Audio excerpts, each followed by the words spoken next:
মমতা বন্দ্যোপাধ্যায় বলেছেন একটু তো ফোর্স করতে। আমরা যদি ফোর্স করে আগামীকাল বাড়ির দেওয়ালে গিয়ে আপনার মাকে এবং বোনকে উৎসাহ সাজিয়ে যদি আপনার দেওয়ালে টানিয়ে দিয়ে আসি, পর্দা খুলে দরজা খুলে ওই পোস্টারটা আপনি খুলতে পারবেন না। এই প্রতিবাদ মঞ্চে দায়িত্ব নিয়ে বলে গেলাম, সেদিন সামনে আসছে। রাজ্যের বিরুদ্ধে যারা চক্রান্ত করছেন তাদের মুখোশ খুলে দিতে হবে, তাদের বিরুদ্ধে প্রয়োজনে ফোঁস করতে হবে। সম্প্রতি তৃণমূল ছাত্র পরিষদের প্রতিষ্ঠা দিবসের মঞ্চ থেকে তৃণমূল কর্মীদের এই নির্দেশই দিয়েছিলেন মমতা বন্দ্যোপাধ্যায়। তার ফোঁস নিদান নিয়ে সমালোচনার ঝড় ওঠে রাজ্য রাজনীতিতে। তারই প্রতিধ্বনি এবার শোনা গেল উত্তর 24 পরগনার অশোকনগরে।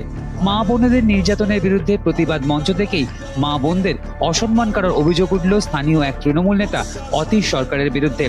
মমতা বন্দ্যোপাধ্যায় বলেছেন একটু তো ফোর্স করতে।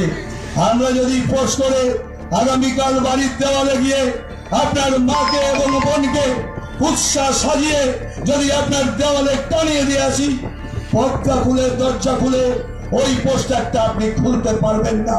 এই প্রতিবাদ মঞ্চে দায়িত্ব নিয়ে বলে গেলাম, সেদিন সামনে আসছে। স্থানীয় পুরসভার প্রাক্তন কাউন্সিলর এই ব্যক্তি, বর্তমানে তার স্ত্রী অশোকনগর পুরসভার তৃণমূল কাউন্সিলর। অতীশের এই হুমকি নতুন করে শোরগোল ফেলল রাজ্য রাজনীতিতে। নিজের এক্স হ্যান্ডেলে তৃণমূল নেতার এই বক্তব্যকে শেয়ার করেছেন রাজ্য বিজেপির সভাপতি সুকান্ত মজুমদার। তৃণমূলকে লুম্ফেনের দল বলে পাল্টা কটাক্ষ করেছেন সুকান্ত। অতীশের এই মন্তব্যে যে ভুল একটা হয়েছে তা কার্যত স্বীকার করেছে তৃণমূলের জেলা নেতৃত্ব।